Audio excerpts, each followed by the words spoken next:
గౌరవనీయులు Balamalli sound పెంచమన్ BRS రాష్ట్ర కార్యవర్గ సభ్యులు జిల్లా పార్టీ అధ్యక్షులు గౌరవనీయులైన ప్రజాప్రతినిధులు మాజీ ప్రజాప్రతినిధులు లక్షలాదిగా తరలివచ్చిన ప్రియతమ కార్యకర్తలు సైకిళ్ల మీద ఎడ్ల బండ్ల మీద పాదయాత్ర పథికులుగా అనేక పద్ధతుల్లో అనేక ప్రాంతాల నుంచి ఈ సభకు విచ్చేసిన ప్రతి ఒక్కరికి పేరు పేరున వందనం శుభాభివందనం. మీ అందరికీ కూడా తెలంగాణ రజతోత్సవ శుభాకాంక్షలు నేను తెలియజేస్తా ఉన్నాను.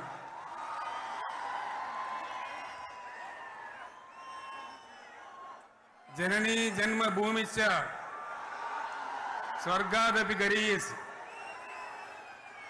ఇది శ్రీరామచంద్రుడు లంక మీద యుద్ధం చేసి రావణ సంహారం చేసి అయోధ్యకు తిరిగి రావాలి అనేటువంటి ఆలోచనలో ఉన్నప్పుడు రాముల వారి సోదరుడు లక్ష్మణుడు సహా ఆయన వెంట ఉన్న చాలామంది పెద్దలు లంక చాలా సువర్ణమయంగా ఉంది, అద్భుతంగా ఉంది, మనం ఇంకా అయోధ్యకు ఎందుకు ఇక్కడి నుంచే పరిపాలన చేద్దామని అంటారు. దానికి శ్రీరామచంద్రుల వారు ఒప్పుకోలేదు. ఆయన చెప్పిన మాట ఏంటంటే, కన్న తల్లిని జన్మభూమిని మించినటువంటి స్వర్గం ఏది కూడా ఉండదు, కాబట్టి మనం అయోధ్యకే తరలిపోవాలని చెప్పి మళ్ళీ అందరిని తీసుకొని అయోధ్యకు రావడం జరిగింది. అదే స్ఫూర్తితోని చాలా గందరగోళ స్థితిలో ఉన్నటువంటి, దిక్కు తోతని స్థితిలో ఉన్నటువంటి, ఆత్మహత్యలకు ఆలవాలమైనటువంటి, వలసలకు నిలయమైనటువంటి ఒక ఘోరమైన ఆపదలో వలసవాదుల విషకవిగిలిలో చిక్కి నలిగిపోతున్న తెలంగాణ రాష్ట్రాన్ని ఎట్టి పరిస్థితుల్లో విముక్తి చేయాలని, స్వరాష్ట్రం సాధించాలని, జనని జన్మభూమిని మించిన వేరేది లేదని చెప్పి నేను ఒక్కడిగా బయలుదేరి ఆనాడు తెలంగాణ ఉద్యమానికి శ్రీకారం చుట్టడం జరిగింది. 25 ఏళ్ల క్రితం, దయచేసి మీరు గొడవ బంద్ చేయాలి ఏమనుకోవద్దు, సభలో చాలా మంది ఉన్నారు, లక్షల మంది ఉన్నారు, మీరు ఆపాలి ప్లీజ్. ఒకటే మాట బంద్ చేయాలి, గొడవ బంద్ చేయాలి, ప్లీజ్ స్టాప్. సో ఆ విధంగా 25 ఏళ్ల నాడు ఎగిరినటువంటి జెండా ఈ గులాబీ జెండా. చాలా మంది బంద్ చేయాలి, ఏ బాబు బంద్ చేయాలి బాబు. ఆ రకంగా ఎగిరిన జెండాను ఎందరో అవమానపరిచింది, ఎన్నో మాటలు అన్నారు, ఎగతాళి చేసిండ్రు, అవహేళన చేసిండ్రు, మకలో పుట్టింది ఉబ్బలో పోతుందని చెప్పిండ్రు. కానీ ఈ జెండా మీ అందరి సహకారంతో, అనేక మంది త్యాగాలతోని, వందలాది మంది ప్రాణ బలిదానాలు కూడా చేయడంతో, అనేక ఉద్యమాలతోని యావత్తు తెలంగాణనే ఒక అద్భుతమైనటువంటి ఉద్యమమై ఎగిసిపడి ఒక సమయం ఎట్లా వచ్చింది, ఒక సమయంలో అంటే తెలంగాణ యావత్తు ఒక పక్కన నిల్చొని బరి గీసి బిడ్డ నా తెలంగాణ అక్కడ పెట్టు అని చెప్పి నిలబడ్డటువంటి సందర్భం మనందరం కూడా సృష్టించినాం. తద్వారా మన లక్ష్యం తెలంగాణ రాష్ట్రాన్ని సాధించుకున్నాం. ఆ తదనంతరం ప్రజలు దీవిస్తే 10 సంవత్సరాల పాటు అద్భుతమైనటువంటి దగదగలాడే తెలంగాణ తయారు చేసి అందరూ బిత్తరపోయే విధంగా, ఆశ్చర్యపడే విధంగా బ్రహ్మాండమైన తెలంగాణ నిర్మాణం చేసుకున్నాం. ఆ విధంగా 25 సంవత్సరాల సుదీర్ఘ చరిత్రను ఈరోజు ఈ వరంగల్ గడ్డ మీద మనం జరుపుకుంటా ఉన్నాం, రజతోత్సవ సందర్భంలో జరుపుకుంటా ఉన్నాం. చాలామంది చాలా రకాల ప్రయత్నాలు చేసినారు. ఇక్కడ కూడా ఇప్పుడు కూడా బ్రహ్మాండమైనటువంటి ప్రయత్నాలు చేస్తూ ఉన్నారు. నేను ఒక్కటే మాట చెప్తా ఉన్నా, ఈ గడ్డకు ప్రత్యేకత ఉంది.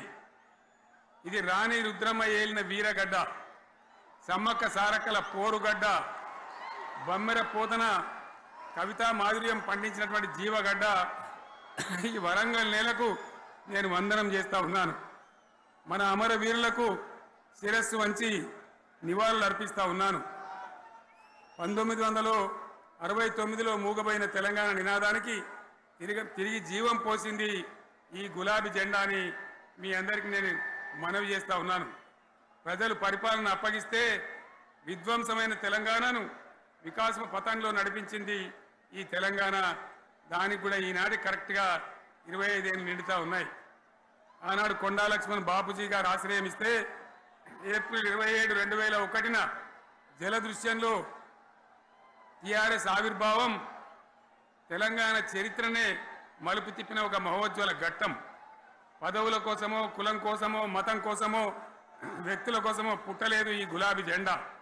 ఇది తెలంగాణ రాష్ట్ర సాధన కోసం పుట్టింది. పదవీ త్యాగాలతోనే మన తెలంగాణ ప్రస్థానం ప్రారంభమయ్యింది. అది ఫలించి మన సొంత రాష్ట్ర కళ కూడా నెరవేరిందని నేను మనవి చేస్తా ఉన్నా. ఆనాటికి అలుముకున్నటువంటి చీకట్లను పారదోలడానికి, ప్రజల్లో విశ్వాసం కల్పించడానికి, ఆత్మవిశ్వాసాన్ని పెంపొందించడానికి నేను ఒక మాట చెప్పిన ఆ రోజు మీ అందరికీ కూడా గుర్తుండాలి. ఉద్యమం నుంచి వెనక్కి మరలితే, ఉద్యమ జెండాను దించితే నన్ను రాళ్లతో కొట్టి చంపండి అని చెప్పి నేను ఉద్యమాన్ని ప్రారంభించిన విషయం మీ అందరికీ కూడా తెలుసు. ఆ తదనంతరం జరిగినటువంటి స్థానిక పంచాయతీ ఎన్నికల్లో, ఆ తదనంతరం జరిగినటువంటి సిద్దిపేట ఉప ఎన్నికలో ప్రజలు బ్రహ్మాండంగా ప్రాణం పోసి ఊపిరిలిదితే అద్భుతంగా ఉద్యమం ముందుకు పురోగమించిన విషయం మనకు తెలుసు. 60 ఏళ్ల సమైక్య పాలనలో తెలంగాణది ఎంత గోస, ఎంత దుఃఖం, ఎంత వేదన, ఎంత హింస, ఎంత అణిచివేత చూసినామో మనందరికీ కూడా బాగా తెలుసు. గోదావరి కృష్ణనీళ్ళు దక్కకుండా తరలిపోతే తల్లి సనుబాలకు నోచని పిల్లల్లాగా తెలంగాణ బిడ్డలు రోధించారు. కరువుల కాటకాలకు గురయ్యారు. అర్ధరాత్రి కరెంట్లు పెట్టబోయి పాములు గుట్టి, తేలు గుట్టి చాలా భయంకరంగా అనాథల్లాగా చనిపోయినారు. ఆ రకంగా జరుగుతూ ఉంటే ఇక్కడ ఉన్నటువంటి ఆనాడు కాంగ్రెస్లో, టీడీపీలో ఉన్నటువంటి నాయకులు పదవుల కోసం పెదవులు మూసిండ్రు తప్ప ఏనాడు నోరు తీసి కొట్టాడలేదు. గులాబీ జెండా ఎగిరేదాకా కనీసం తెలంగాణ సోయిని కూడా ప్రదర్శించలేకపోయినారు. మీ అందరికీ తెలుసు, తెలంగాణ కోసం అవసరమైన ప్రతి సందర్భంలో పదవులు త్యాగం చేసిన వాళ్ళు బీఆర్ఎస్ బిడ్డలు అని చెప్పి నేను గర్వంగా మనవి చేస్తా ఉన్నా. కానీ పదవుల కోసం తెలంగాణను ఆగం చేసిన వాళ్ళు ఆనాడు ఉన్నటువంటి కాంగ్రెస్ నాయకులు అని చెప్పి కూడా నేను మనవి చేస్తా ఉన్నా. చంద్రబాబు నాయుడు ఆనాడు ముఖ్యమంత్రిగా ఉండి ఎంత ఘోరమంటే హైదరాబాద్ నడిబొడ్డున ఉండే తెలంగాణ గడ్డలో ఉండేటువంటి రాజధానిలో మన శాసనసభలో తెలంగాణ పదాన్ని నిషేధించినాడు. తెలంగాణ అనవద్దని స్పీకర్ ద్వారా రూలింగ్ ఇప్పించినారు. ఇదే జిల్లాకు చెందినటువంటి ప్రణయ్ భాస్కర్ గారు ఆ రోజు ఎమ్మెల్యేగా శాసనసభలో తెలంగాణ అంటే అది నేరమైనట్టుగా పరిగణించి తెలంగాణ పదాన్ని నిషేధించేటువంటి ప్రయత్నం చేసినారు. మిత్రులారా, మీకు అందరికీ చరిత్ర తెలుసు. ఆనాడైనా, ఏనాడైనా, ఈవెన్ ఈనాడైనా తెలంగాణకు విలన్ నంబర్ 1 కాంగ్రెస్ పార్టీ అని మనవి చేస్తా ఉన్నా. మనందరికీ కూడా తెలుసా విషయం. తెలంగాణ హైదరాబాద్ స్టేట్ పేరుతో ఉన్ననాడు ప్రజలు వద్దంటుంటే కూడా బలవంతంగా తెలంగాణను ఆంధ్రాతో కలిపిన వాళ్ళే. ఏందా బాబు, ఏందా పనిలేదా? రెడ్డి ఎవరెవరు పోండి, మీకేం పనిలేదా? ఈ 10 మంది కాదు కదా, సభ అంతా ఉంది కదా, ఉండండి, కామ్ ఉండండి, డిస్టర్బ్ చేయండి మీరు. అట్లా బలవంతంగా ఆనాడు ఆంధ్రలో విలీనం చేసింది కాంగ్రెస్ పార్టీ, జవహర్లాల్ నెహ్రూ. 69లో ఉద్యమం వస్తే 400 మంది తెలంగాణ బిడ్డలను పిట్టల్లాగా కాల్చి చంపింది ఇందిరాగాంధీ ప్రభుత్వం, ఆనాడు ఉన్నటువంటి కాంగ్రెస్ పరిపాలన.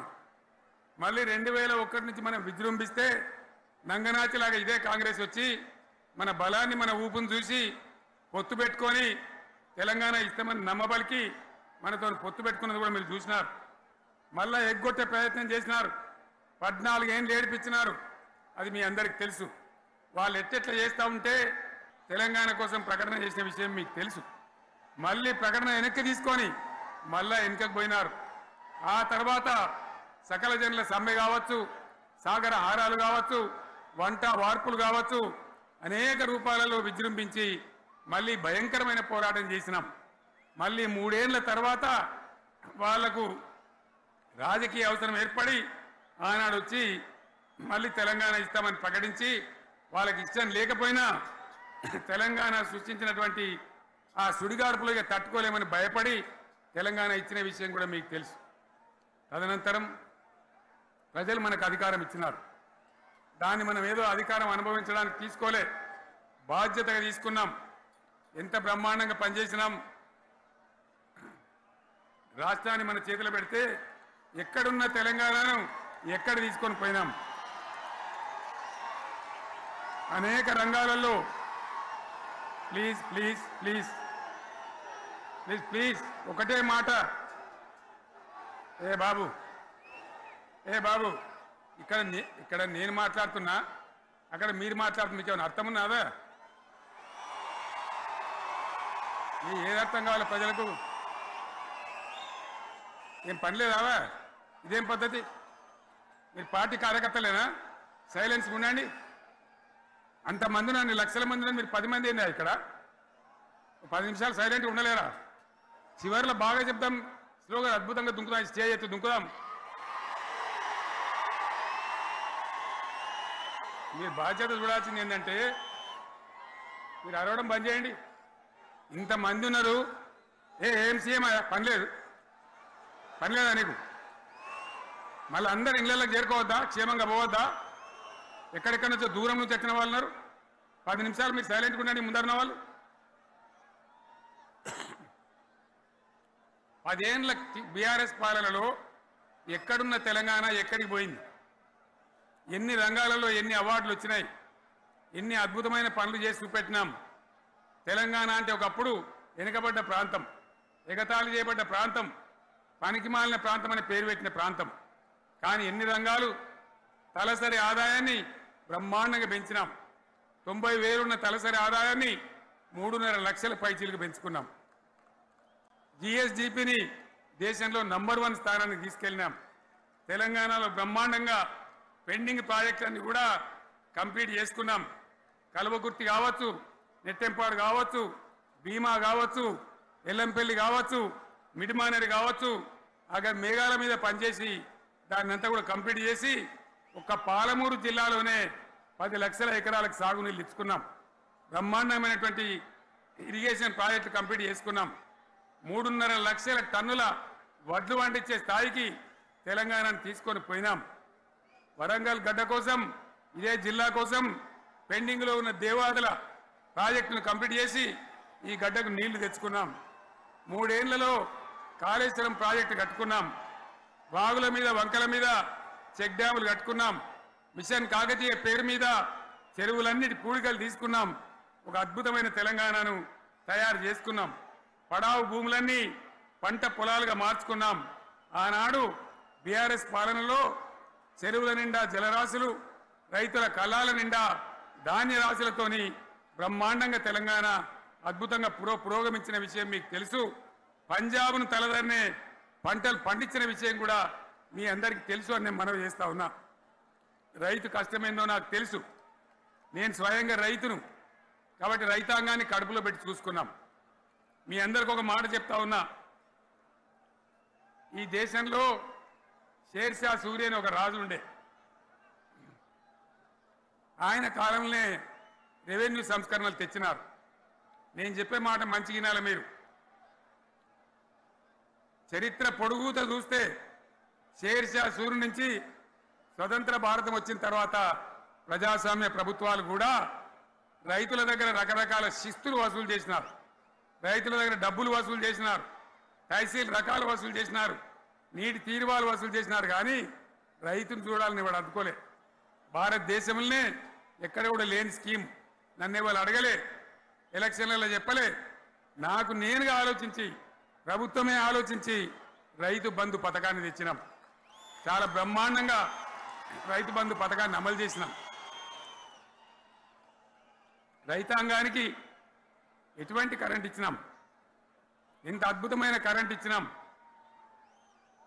ఆంధ్ర వలసవాద ముఖ్యమంత్రులు ఏం మాటలు మాట్లాడినారు. తెలంగాణ వస్తే కారు చీకట్లు అవుతాయి, మీకు కరెంటే రాదు, మీకు పంటలు పండియే రాదని చెప్తే వాళ్ళ నోర్లు మూయించేలాగా ఉత్తమమైనటువంటి ట్రాన్స్ఫార్మర్ కావాలన్నటువంటి మోటార్లు కావాలన్నటువంటి నాణ్యమైన కరెంటును 24 గంటలు సప్లై చేసినాం. రైతు ఇంట్లో కూర్చుంటే పొలాల కాడ బోర్లు దుంకినాయి, మీరందరూ కళ్ళారా చూసినారు. నాకంటే ఆ విషయం మీకే ఎక్కువ తెలుసు.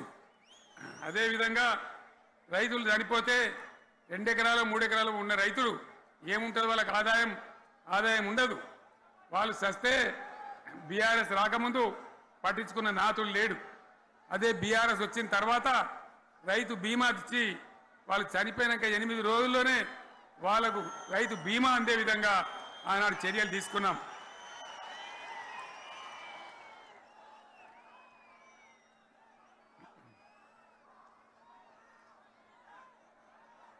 పైసలు ఎంత మంచిగా వచ్చేది, రైతు బంధు డబ్బులు ఏ విధంగా వచ్చేది. శనుకులు పడుతుంటే చకాచకా వచ్చి బ్యాంకులలో డబ్బులు పడి రైతుల సెల్ ఫోన్లు మోగుతుండే. ఆ విధంగా కడుపులో చల్లగదలకుండా రైతాంగానికి రైతు బంధు పథకాన్ని అమలు చేసుకున్నాం. రకరకాల వ్యక్తులు రకరకాల మాట్లాడినారు. జై కిసాన్ జై జవాన్ అన్నారు తప్ప వాళ్ళ సంక్షేమం ఏ ప్రభుత్వం కూడా చూడలేదు. అదేవిధంగా ధాన్యం రైతులు పండిస్తే కొన్ని 100 కోట్ల రూపాయలు ప్రభుత్వానికి నష్టం వచ్చినా ఏ విధంగా ధాన్యం కొన్నామో, ధాన్యం ఎంత బాగా కొన్నామో, వడ్లు కొంటే 3-4 రోజులనే డబ్బులు రైతుల ఖాతాలో ఎట్లా చేసినామో అవన్నీ కూడా యావత్ తెలంగాణ ప్రజలకు మీకు తెలుసు. అంతకుముందు మధ్య దళారుల పాలు ఎన్నో రకాల బాధలు, 7,500 కొనుగోలు కేంద్రాలు పెట్టి ధాన్యం ఎట్లా వేసినామో కూడా మీ అందరికీ బాగా తెలుసు. మరి ఇదంతా కూడా బ్రహ్మాండంగా జరిగింది. ఎన్నో పనులు, మిషన్ భగీరథ ఎన్నికల ప్రణాళికలు చెప్పలే, ఓట్ల ప్రచారం అప్పుడు చెప్పలే, గవర్నమెంటే చేసింది. ఇంతింత నల్లబెట్టి ప్రజలకు అందియడం జరిగింది. రైతు బంధు కానీ, రైతు బీమా కానీ, కళ్యాణ లక్ష్మి కానీ, కేసీఆర్ కిట్ కానీ, కంటి వెలుగు లాంటి ప్రోగ్రాం కానీ ఎవరు అడిగిన నన్ను ఎవరు అడగలే. అయినా మా అంతల మేమే మన రాష్ట్రం మన ప్రజలని వాళ్ళని బాగు చేసుకోవాలని చేసినాం. చెరువులలో చేపలు పెంచాలని ఎవరు అడిగిరు నన్ను, ఎవరు డిమాండ్ చేసిండ్రు. వాళ్ళకు వృత్తి పని దొరకాలని, మత్స్యకారులను ప్రోత్సహించాలని చెరువులలో చేపలు పెంచినాం. లక్షలాది గొర్రెలను పంపిణీ చేయమని ఎవరు ధర్నా చేయలే, ఎవరు అడగలే. కానీ ప్రభుత్వమే తనంతట తానే బ్రహ్మాండంగా వాళ్ళకు చేయడం జరిగింది. ప్రజల అవసరాలు ఎప్పటికప్పుడు తీర్చినాం. అంతవరకే ఆగలే. పారిశ్రామిక రంగం మీద దృష్టి పెట్టినాం, పెట్టుబడులు ఆకర్షించినాం. సుమారు 20 నుంచి 25 లక్షల మంది పిల్లలకు ఉద్యోగాలు ఇప్పించే ప్రయత్నం చేసినాం. 40 కోట్లు మాత్రం ఉన్న ఐటీ ఎగుమతులు 2.5 లక్షల కోట్లకు పెంచగలిగినాం. ఐటీ రంగంలో 7 లక్షల మందికి ఉద్యోగాలు కొత్తగా వచ్చినాయి. 1000కి పైగా గురుకులాలు పెట్టినాం. పేద ఇళ్ళ విద్యార్థులకు ఉత్తమమైనటువంటి చదువును అందించినాం. తెలంగాణలో 3 మెడికల్ కాలేజీలు ఉంటే దాన్ని 33 మెడికల్ కాలేజీలు తీసుకొని పోయినాం. ఈ విధంగా అది ఒకటి మాత్రమే కాదు, బీఆర్ఎస్ టైంలో మత కల్లోలం లేదు, కర్ఫ్యూ లేదు, కల్లోలం లేదు. శాంతి భద్రతలన్నీ కూడా బ్రహ్మాండంగా కాపాడి ప్రతి ఒక్కరిని కూడా కాపాడే బాధ్యత తీసుకొని కడుపులో పెట్టుకొని చూసుకున్నాం. ఇవన్నీ కూడా నా డైలాగులు కాదు, నేను చెప్పే స్టోరీలు కాదు. ఇవన్నీ పార్లమెంట్ వేదికగా కేంద్ర ప్రభుత్వం అనేక సందర్భాల్లో వెల్లడించినటువంటి విషయాలు. Reserve bank of India, comptroller general of India వాళ్ళు వెల్లడించినటువంటి అధికారమైనటువంటి లెక్కలని చెప్పి కూడా నేను మీకు మనవి చేస్తా ఉన్నా. ఇవన్నీ జరిగినాయి. ఇప్పుడు నేను చెప్పిందంతా కూడా మీ కళ్ళ ముందరనే జరిగింది. మరి కాంగ్రెస్ వచ్చి ఏడాది అర్థమా, మరి ఏం మాయ రోగం వచ్చే, ఏం బీమారు వచ్చే, ఏమేమి చెప్పిరి, ఎన్నెన్ని చెప్పిరి, మీకు కావాల్సింది ఇదే కదా, చెప్తా. ఇక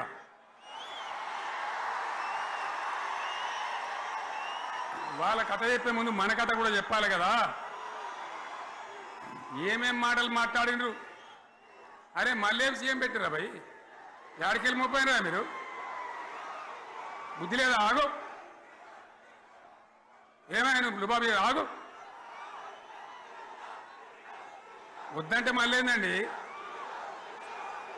ఇవాళ రాజశేఖర వాళ్ళు అరే మనోడేనా?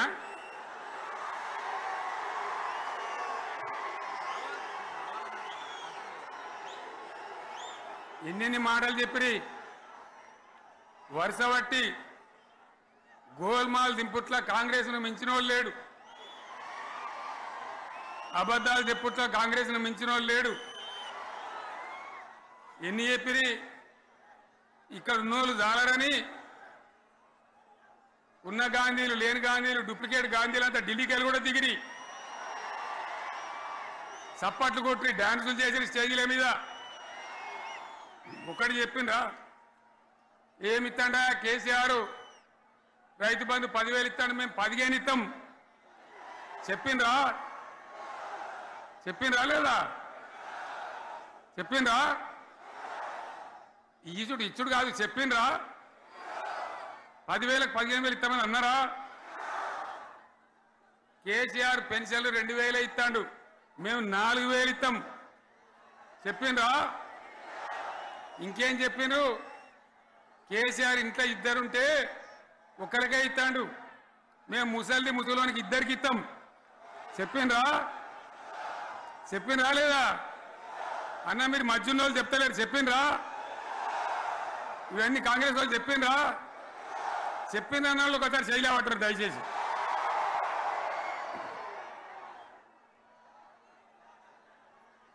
దివ్యాంగులకు కేసీఆర్ 4,000 ఇస్తాడు పెన్షను, మేము 6,000 ఇస్తామండి అన్నారా? ఇక చదువుకునే ఆడిపోరగాళ్ళకు స్కూటీలు కొనిస్తామండి, కొనిచ్చారా? అన్నారైతే అన్నారు కదా. విద్యార్థులకేమో విద్యా కార్డు ఇస్తామండి, 5 లక్షల గ్యారంటీ కార్డు, బ్యాంక్ కార్డు ఇస్తామండి. ఇట్లా ఎన్ని మాటలు చెప్పారు.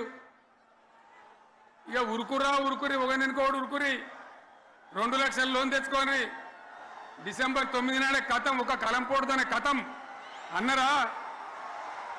అన్నరా? మరి చేసిండ్రా? చెయ్యలే.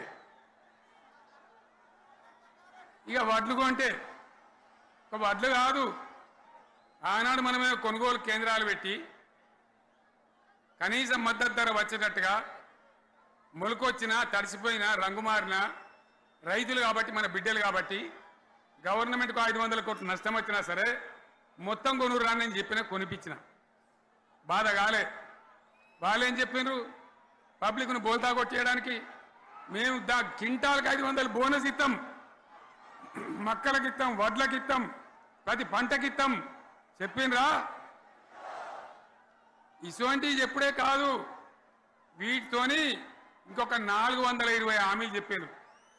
వాళ్ళ నోటికి మొక్కాలి. కళ్యాణ లక్ష్మి కేసీఆర్ 1,00,000 రూపాయలు ఇస్తాడు, మేము వస్తే తులం బంగారం కూడా కల్పిస్తామండి అన్నారా? ఏమన్నా నత్తందా?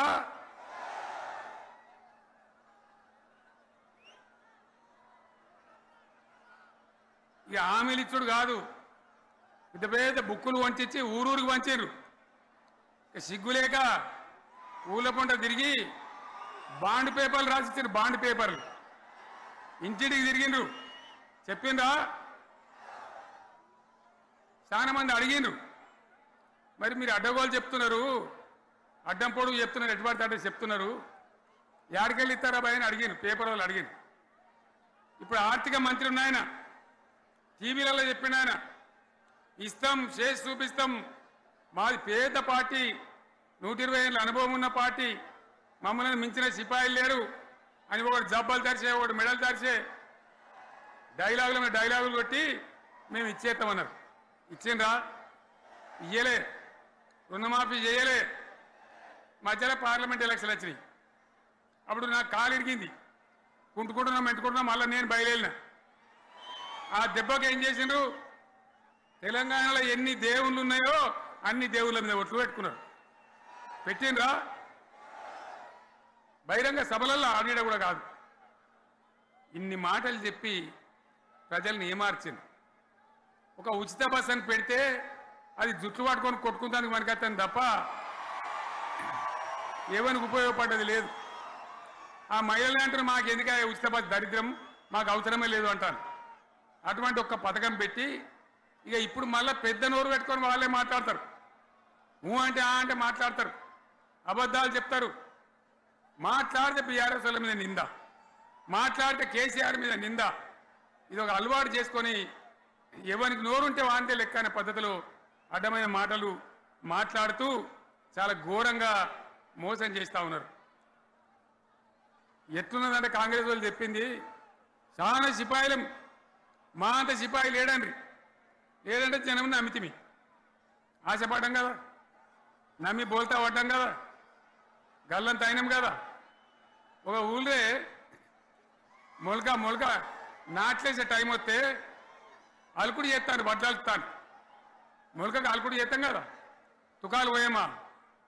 పెద్ద మొగోడని ఒకరిని పిలిచిరట. మొగోడని మొలకలుస్తానికి పిలిస్తే ఎలక పిల్లని చూసి ఎల్లెంకర పడ్డాడు. ఇక మా అంత సిపాయి లేరు, మేము తెచ్చే ఇస్తాం, 6 సందమామలు పెడతాం, 7 సూర్యులు పెడతాం అని నమ్మబలికి ప్రజలను దగా చేసి మంచిగున్న తెలంగాణ నాగం పట్టించి ఓట్లు వేయించుకొని ప్రజలను మోసం చేసిండ్రు, దగా చేసిండ్రు. ఈ మాట నిజం, మీ అందరికి తెలుసు. ఇవాళ ఏం మాట్లాడతారు? మమ్మల్ని ఎవరు నమ్ముతలేడు, మాకు అప్పు ఉడతలేదు, యాడికెళ్ళి తెచ్చియాలి అని ఇప్పుడు మాట్లాడుతున్నాం. అప్పుడేమో మాకు అపారమైన అనుభవం ఉంది, మేము చేస్తామన్నారు. ఒక్క మాట చెప్తున్నా మిత్రులారా, ఇక్కడ నోళ్ళం మనమే కాదు, నా ప్రసంగం టీవీలలో వినేటువంటి కోటాను మందికి కూడా నేను మనవి చేస్తా ఉన్నా. ఇంత మోసం ఉంటుందా? ఇంత దగా ఉంటుందా? ఓట్లయితారా అని అవతల పడదామని ముచ్చట్నా? ఎంతవరకు ఇది కరెక్టు? తెలంగాణ ఎంత మంచిగా పోయేది, ఇప్పుడు బొందలు పడగొట్టినరా? ఎంత ఘోరమైనటువంటి ఫలితం మనం చూస్తున్నాం. ఇవాళ ఏం జరుగుతూ ఉంది? మళ్ళీ అన్ని మోపైనాయి.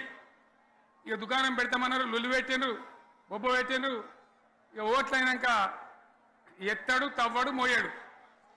బాయి పడతాం జోరుగా చెప్తే 6 నెలల ఏమయ్యారంటే ఇక ఆయనతో రేపు అవుతుంది, ఎల్లుండి అవుతుంది, సంక్రాంతికి అవుతుంది, దీపావళికి అవుతుంది, మార్చి 31కి అవుతుంది. మార్చి 31 లేదు, మన్ను లేదు, ఏది కూడా చేసింది లేదు. మొత్తం ఆర్థిక పరిస్థితిని దెబ్బతీసింది. తెలివి తక్కువ పనితోని, అవివేకం వల్ల, అజ్ఞానం వల్ల పరిపాలన చెయ్యరాక సర్వనాశనం చేసింది. పరిస్థితి ఎంత మంచిగా ఉండే, ఎంత బాగా పోతా ఉండే.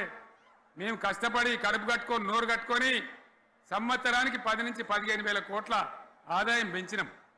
అనేక రివ్యూ మీటింగులు చేసినాం. ఎంత బాగా తీసుకొని పోయినాం, తెలంగాణను ఎట్లా తయారు చేసినాం, ఆ విధంగా తీసుకొని పోయినాం. ఇవాళ ఒక్క మాట మీరు అందరూ ఆలోచన చేయాలి. ఇక్కడ ఉన్న వాళ్ళు కానీ నా మనసు బాధ అవుతుంది, నా మనసు కాలుతుంది, ఇబ్బంది అవుతుంది. నా కళ్ళ ముందటనే తెలంగాణ ఇట్లా కావడం నాకు దుఃఖం కలిగిస్తూ ఉంది. నేను ఆవేదనతో చెప్తున్నా ఈ మాట. ఒక్క మాట మీరు అందరూ ఆలోచన చేయండి. తెలంగాణలో భూముల ధరలు ఎట్లుండే? కేసీఆర్ ముఖ్యమంత్రి ఉన్నప్పుడు, బీఆర్ఎస్ రాజ్యం చేసినప్పుడు భూముల ధరలు ఎట్లుండే? ఆనాడు కొనేటోళ్ళు ఎక్కువ ఉండిరి,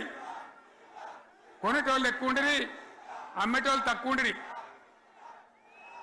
ఇవాళ ఆపతికి అమ్ముకుందామంటే భూములు కొనేటోడున్నాడా?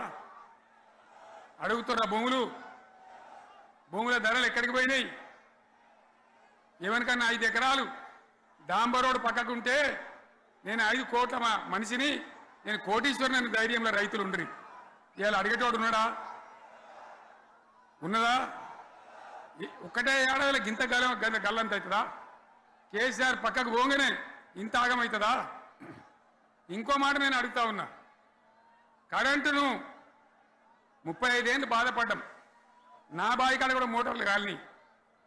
బీఆర్ఎస్ వచ్చినాక, నేను ముఖ్యమంత్రి అయినాక ఒక్కటే ఏడాది బావుల దాన్ని చక్కగా చేసి 24 గంటల కరెంట్ ఇయ్యలే, నడవలే. రెప్పపాటు కూడా కరెంటు పోకుండా 24 గంటల కరెంటు తేలేదా? మరి మా అంత సిపాయి లేరంటే కేసీఆర్ మంచిగా ఇచ్చిన కరెంటు మీకెందుకు ఇయ్యే శాతం అయితే లేదు అని చెప్పి నేను అడుగుతా ఉన్నా. తెలంగాణ ప్రజల పక్షాన్ని అడుగుతా ఉన్నా. ఎందుకు ఇలా ప్రజల గోస ఉంచుకుంటా ఉన్నారు? మళ్ళా మోటార్లు కాలుతున్నాయి, ట్రాన్స్ఫార్మర్లు కాలుతున్నాయి, లంచాలు పెరుగుతున్నాయి. అది శాతం అయితే లేదా? మళ్ళీ ఇలా తెలంగాణ పోవన్నా మోటార్ పెట్టడానికి? ఏం దౌర్భాగ్యం ఇది! ఎటువంటి శని నెత్తి మీద పెట్టుకున్నాం మనం. మీరందరూ ఆలోచన చేయాలి. భూముల ధరలు పోయినాయి, కరెంట్ ఎక్కడ ఎవడెత్తుకపోయా? మిషన్ భగీరథ అసెంబ్లీలో నిలబడి ఛాలెంజ్ చేసిన నేను. 5 ఏళ్ల లోపల ప్రతి ఇంట్లో నల్లా పెట్టి నీళ్ళేయకపోతే మళ్ళా ఎలక్షన్ల పార్టీ మేము నిలవడం, ఓట్లు అడగము అని చెప్పిన నేను. ఎవరు చెప్పాలి? దమ్మున్నోడే చెప్పాలి. చేసి చూపించినాం, నడిపించినాం. ప్రతి ఇంట్లో నల్లా పెట్టినాం. కృష్ణా గోదావరి నీళ్లు తెచ్చి ప్రతి ఇంటి ముందర దుంకిచ్చినాం. అది మీరందరూ దానికి సాక్ష్యం. ఇలాగా మంచినీళ్ళు కట్నే ఇల్లు పెట్టినపోయి ఉన్న పథకం కేసీఆర్ ఆయమల్ని అయిపోయింది. ఇంకా మంచినీళ్ళు కూడా ఇయ్యే శాతం అయితే లేదా? మేము ఇంత సిపాయిలం అంత సిపాయిలం అని ఎగిరెగిరి దుంకితే మాట్లాడితే మంచినీళ్ళు ఇచ్చే కూడా శాతం అయితే లేదా? మంచినీళ్ళు పోతాయి, కరెంటు పోతుంది, వడ్లు కొనే దిక్కు లేదు. వడ్లు కొంటాను రా, కళ్ళాల కాడ 15 రోజులు వడ్లు కొనే దిక్కు లేదు, అడిగే దిక్కు లేదు. సర్కారు కొనకపోతే దిక్కుమాలని దేవుడా అని ప్రైవేట్ మిల్లర్లకు అమ్ముకుంటున్నాం. మళ్ళీ అక్కడ దళారీలు, అక్కడ దోపిడీ, మళ్ళీ రైతాంగం దోపిడీకి గురవుతున్నది. మళ్ళీ 2014 కంటే ముందటి పరిస్థితులు వస్తూ ఉన్నాయి. ఆ విధంగా ఎందుకు జరుగుతూ ఉంది? ఇది ఎవరి అసమర్థత? కాంగ్రెస్ ప్రభుత్వం యొక్క అసమర్థత కాదా? ఈ కాంగ్రెస్ కాటేయడం కాదా? నేను ఒక్కటే మాట మిమ్మల్ని కోరుతా ఉన్నా, ప్రజలకు నేను అడుగుతా ఉన్నా. పేదలు గుడిసెలు వేసుకుంటారు, ప్రభుత్వ జాగాలలో పాపం తెలిసి తెలియక కొన్ని వేసుకుంటారు. బీఆర్ఎస్ గవర్నమెంట్లో హైదరాబాద్తో సహా, వరంగల్తో సహా అనేక పట్టణాలలో, అనేక ప్రాంతాలలో రాష్ట్ర వ్యాప్తంగా లక్షలాది మందికి మేము పట్టాలు ఇచ్చినాం. బుల్డోజర్లు పెట్టి, జేసీబీలు పెట్టి మేము చెరువులలో పూడికెళ్ళి తీస్తే వీళ్ళేమో హైడ్రా అని మన బొందా అని పెట్టి పేదల ఇండ్లు కూడా కొడతా ఉన్నారు. ఆనాడు చెరువు పూడికెళ్ళి తీసిన బుల్డోజర్లు ఇలా పేదల ఇండ్లు కూడా కొడతా ఉన్నాయి. ఇవన్నీ మనం చూస్తూ ఉన్నాం. చూసి మౌనంగా ఉందామా, కొట్లాడదామా, ఏం చేద్దాం అనేది మనం ఆలోచించే సమయం వచ్చింది. దేశాన్ని నంబర్ 1 స్థాయిలో నిలబెడితే ఇవాళ 14వ స్థాయికి 15వ స్థాయికి తీసుకొని పోయినారు. నా కళ్ళ ముందన్న గిట్ల జరుగుతుంది, ఇంత మాయల్యమే అవుతుంది, ఇంత మోసం చేస్తారని నేను కూడా అనుకోలే. ఇలా చాలా బాధ కలుగుతూ ఉంది, చాలా దుఃఖం కలుగుతూ ఉంది. ఇంకా ముందరికి పోవాల్సిన తెలంగాణ ఇలా వెనుకకి అయిపోతున్నా ఉన్నది. మళ్ళా ఎవరు దీనికి కారణం? ఈ దుర్మార్గులు కాదా? నిలబెట్టి ఖచ్చితంగా అడగాల్సిన అవసరం ప్రజలకు లేదా? అడగాలి. ఎందుకోసం? టైం ఇవ్వాలని మేము కూడా టైం ఇచ్చినాం. ఏమంటారు? మీకేసినట్టు మాకేసినరా ఓట్లు, మాకు ఏడాదైనా టైం ఇయ్యరా, ఏడాది అర్థమైన టైం ఇయ్యరా, మీకు కన్నేరురా అని అంటారు. కాబట్టి నేను నోరు తెరవలే, బయటికి రాలే. కృష్ణా జలాల మీద గడబడి జరిగితే ఒక్కసారి అక్కడ నాయకులు తీరికపోతే నల్లగొండలో పోయి ఒక గర్జన చేసి వచ్చినా కానీ నేను ఎక్కడ బయటికి రాలే, మాట్లాడలే. కానీ ఏడాది అర్థం అయిపోయింది, ఇంకేం పాడైంది? పువ్వు పుట్టంగానే పరిమళిస్తుంది అన్నట్టు ప్రభుత్వం కథ తెలియదా? ఇంకేమున్నా వీళ్ళకి టైం ఎక్కడిది? వీళ్ళు ఏం చేస్తారు? చివరి 6 నెలలు అయితే ఎలక్షన్ అయినారు. దీనికి ఉన్న టైమే 2.5 ఏళ్ళు. ఈ 2.5 ఏళ్లలో వీళ్ళు చేస్తారు, మనం బతికి ముందర పడతామా? అందుకోసం ప్రజానీకం, మేధావులు, తెలంగాణ ప్రజలు దయచేసి అందరూ ఆలోచన చేయాలి. ప్రతి వాళ్ళు కూడా ఆలోచన చేసి దీనికి పరిష్కారం ఏందో కనుక్కోవాలి. మేధావితో పనిచేయాలి, ఆవేశంతో కాదు. ఆవేశంతో మనం నినాదాలు ఇస్తే కాదు, ముళ్ళును ముళ్ళుతోనే తీయాల. యాడ ఓడగొడుతున్నామో గాన్నే వెతకాలి, ఎక్కడ జారిపోయిందో ఆన్నే మళ్ళీ దొరకబట్టాలి. నేను యాదగిరి గుట్టకపోతే అలా ఎకరానికి 10 లక్షల వాల్యూ పెరుగుతుండే. మరి ఇవాళ ఏమవుతా ఉంది? ఇవాళ ఏం జరుగుతూ ఉంది? మీరందరూ కూడా ఆలోచన చేయాలని కోరుతా ఉన్నా. ఇవాళ రాజ్యం నడపచేతగాక ఎల్లెంకల పడి రాష్ట్రాన్ని ఆర్థికంగా దివాలు తీసి ఆర్థికంగా దివాలు తీసి పిచ్చి పనులన్నీ చేసి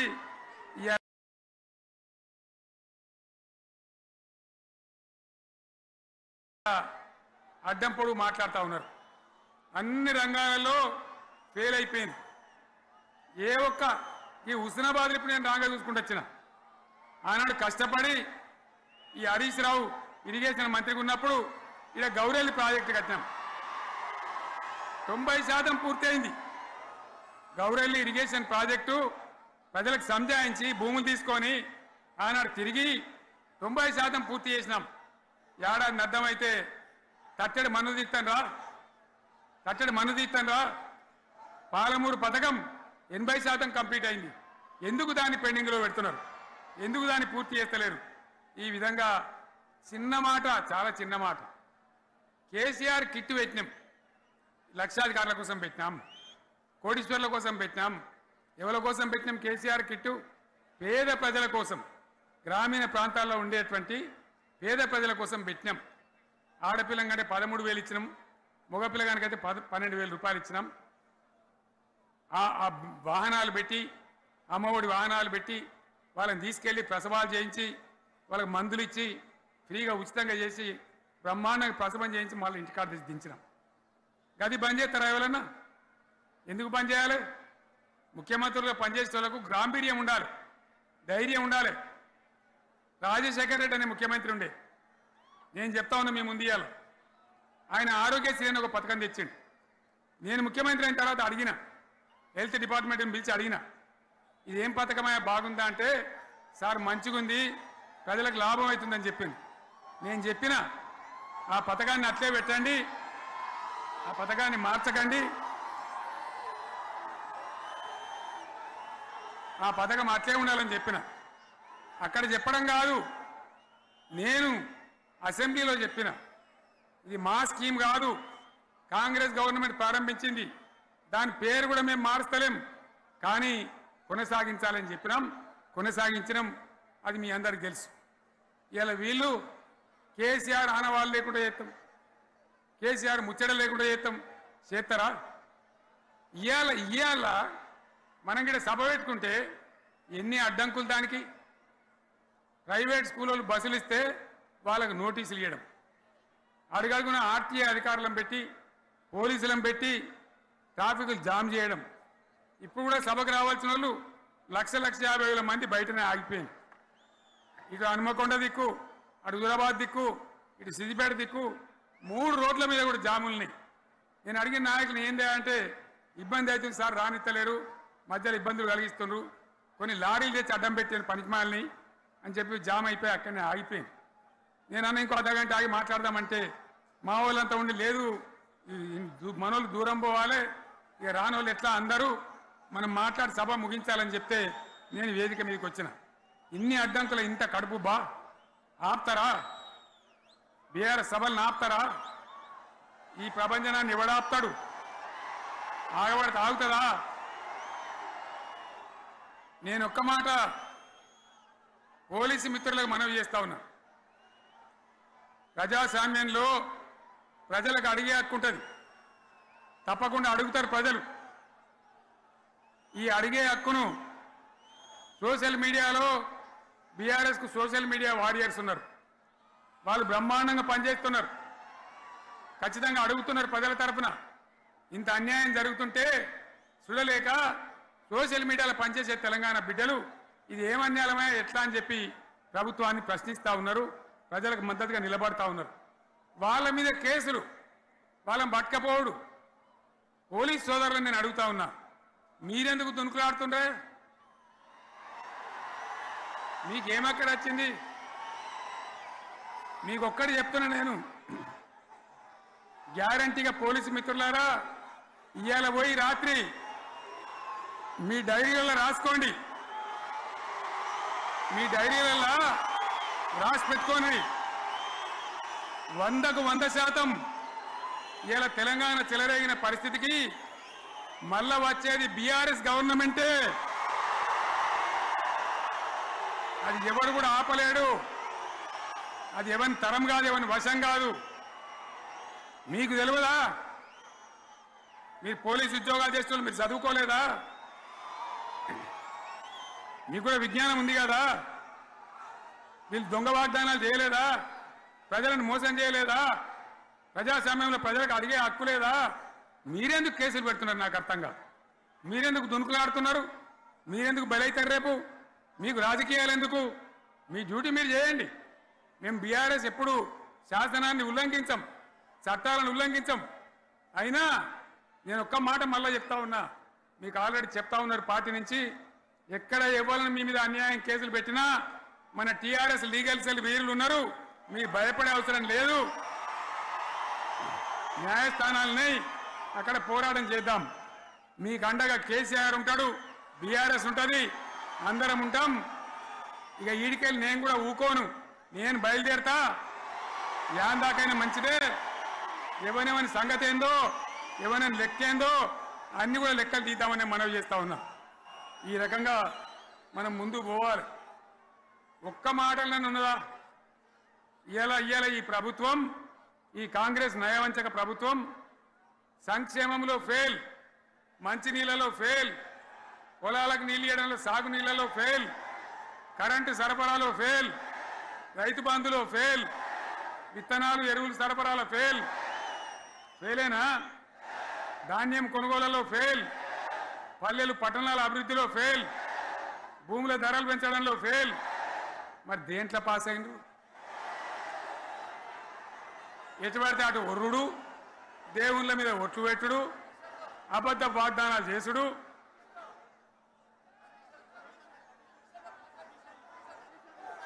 అగో కమిషన్ అట 20-30% కమిషన్లు తీసుకున్నాడు, సంచులు నింపుడు, సంచులు మోసుడు. అంతేనా? కరెక్టేనా ఈ మాట? అన్నా కరెక్టేనా? నేను చెప్పి అన్ని ఫెయిల్ అయిందా ఈ ప్రభుత్వం? నిజమైతే ఒకసారి చేతులు లేవటరా దయచేసి. స్టేజ్ మీద లేవటరా. ఫెయిల్ అయినా ఈ మాట 20%, 30% కమిషన్లని నేను అంటలేను. ఎవరన్నారు? స్వయంగా ఆర్థిక మంత్రి చాంబర్కు పోయి 200 మంది కాంట్రాక్టర్లు వాళ్ళు లొల్లిపెట్టి మమ్మల్ని 20-30% కమిషన్ అడుగుతుండ్రు, ఇది ఏమన్యాయం అని చెప్పి సెక్రటేరియట్లో చెప్పిన మాట నేను చెప్తా ఉన్నా. ఈ విధంగా మాజీ సర్పంచులు పాపం వాళ్ళు పనిచేసిన మా బిల్లులు ఇవ్వమనంటే వాళ్ళ గోస ఉచ్చుకుంటా ఉన్నారు.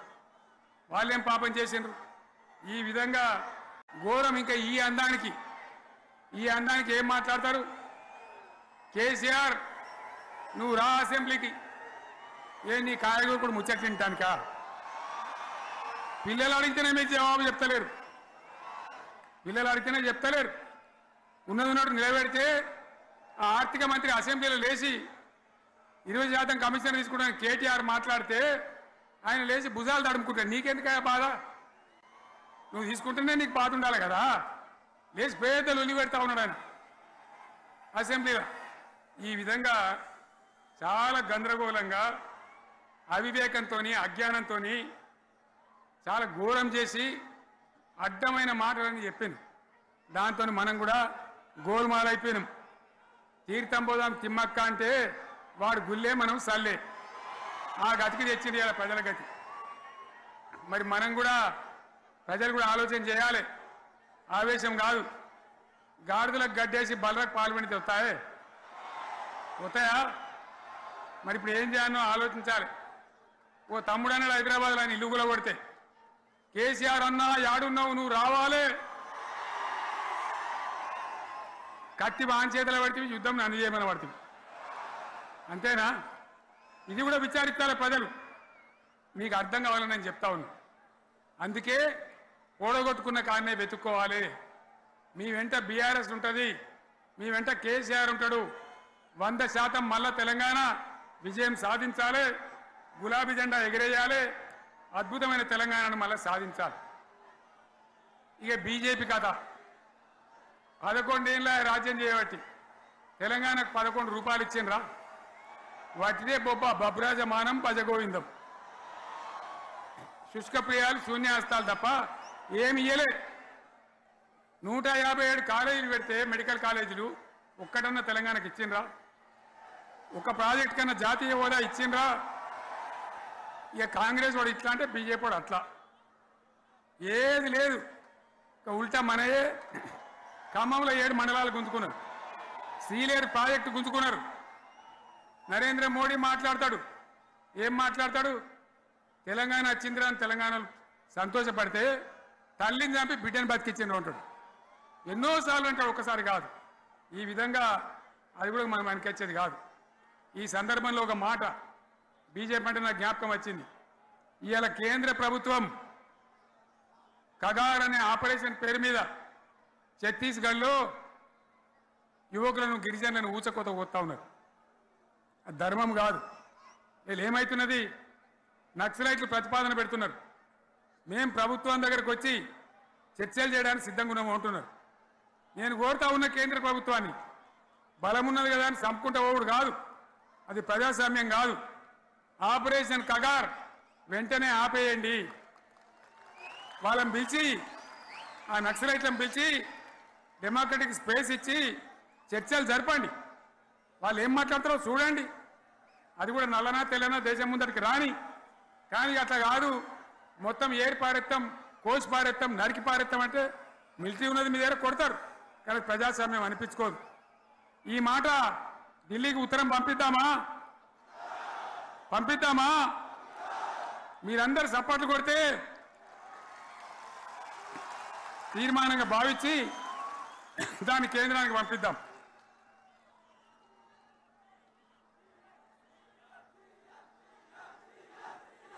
ఇక్కడ 30 లేదు. ఈ సందర్భంలో ఈ రజతోత్సవ వేళ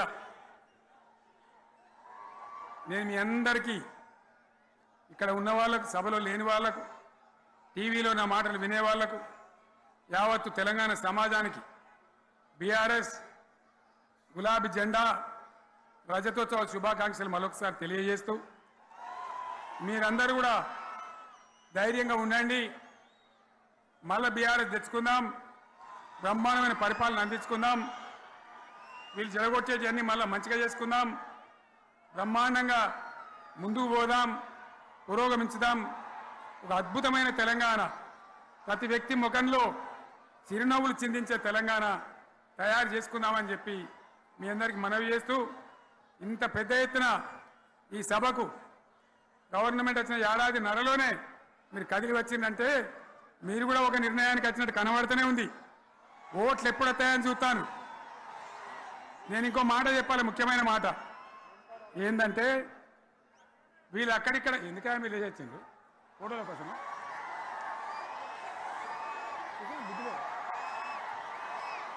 ఒక మాట చెప్పాలి, ఏంటిది? ప్రభాకర్ రెడ్డి అని మా ఎమ్మెల్యే ఉన్నాడు, దుబ్బాక ఎమ్మెల్యే. ఆయనతో ఎవరో హైదరాబాద్లో మాట్లాడితే, అన్న ఇంకా 3 ఏళ్ళు భరించాను ఈ గవర్నమెంట్ అని మాట్లాడింది. ఆయన మాట చెప్పిండు విలేకరులు. అలా చూసారా, మా గవర్నమెంట్ పడగొడతారట. మేమెందుకు పడగొడతాం రా భయ్? మాకేమైనా కాల్చేరు గులగుల పెట్టినా? మేమా కిరికిరి పని చెయ్యం బిడ్డ. మీరే ఉండాలి. ఓట్లు తీసుకున్నారు, చక్కగా పనిచేయకపోతే మీ ఈపులు ప్రజలే సాఫ్ చేస్తారు, అంతే కదా. మేము పడగొట్టాం, మీ గవర్నమెంట్ పడగొట్టాం. ఎందుకంటే మీ సంగతి ఏందో మా సంగతి ఏందో ప్రజలకు పూర్తిగా అర్థం కావాలి. గులాబీ సైనికులకు నాది ఒక్కటే మాట, మనం ఏనాడు మనం పుట్టిందే పదవులు త్యాగం చేసి, పుట్టిందే రాష్ట్ర సాధన కోసం, స్వార్థం కోసం మనం పనిచేయలే. మీ అందరి నాయకులను, కార్యకర్తలను నేను కోరేది ఒకటే, తెలంగాణ సమాజం అద్భుతంగా పురోగమించేదాకా మనం పనిచేస్తూనే ఉండాలి. గవర్నమెంట్లో ఉన్నా, ప్రతిపక్షంలో ఉన్నా ప్రజల పక్షాన ఉండాలి, ప్రజలకు అండగా ఉండాలి, ప్రజల సమస్యల మీద పోరాటం చేయాలి, వాళ్ళకు అండదండలుగా ఉంటూ పురోగమించాలి. అదే మన కర్తవ్యం. అందులోనే మనకు అన్ని పదవులు వస్తాయి. అది పెద్ద ఇష్యూ కాదు. ఎన్ని వేల మంది మనోళ్ళు ఎంత బ్రహ్మాండంగా ముందుకొచ్చారు. కాబట్టి మీరందరూ కూడా ఆ విధంగా రావాలి. లాస్ట్ మాట, ఈ సభ నిర్వహించినటువంటి మిత్రులు పోచంపల్లి శ్రీనివాసరెడ్డి గారికి, వినయ్ భాస్కర్ గారికి, పెద్ది సుదర్శన్ రెడ్డి గారికి, రవీంద్రరావు ఎమ్మెల్సీ గారికి, వారికి నేను ధన్యవాదాలు చెప్తా ఉన్నా. ఇక్కడ భూములు ఇచ్చి బ్రహ్మాండంగా ఆదరించిన ఈ ఎల్కతుర్తి చుట్టుపక్కల గ్రామాల ప్రజలకు కూడా రైతులకు కూడా నేను ధన్యవాదాలు తెలియజేస్తా ఉన్నా. ఈ రజతోత్సవ శుభాకాంక్షలు మీ అందరికీ మరొకసారి తెలియజేస్తూ నేను మీరు సెలవు తీసుకుంటా ఉన్నా. జై తెలంగాణ, జై తెలంగాణ, జై తెలంగాణ. ధన్యవాదాలు. ఇక ఇప్పుడు లొలిపెట్టరా బాగా లొలిపెట్టారు.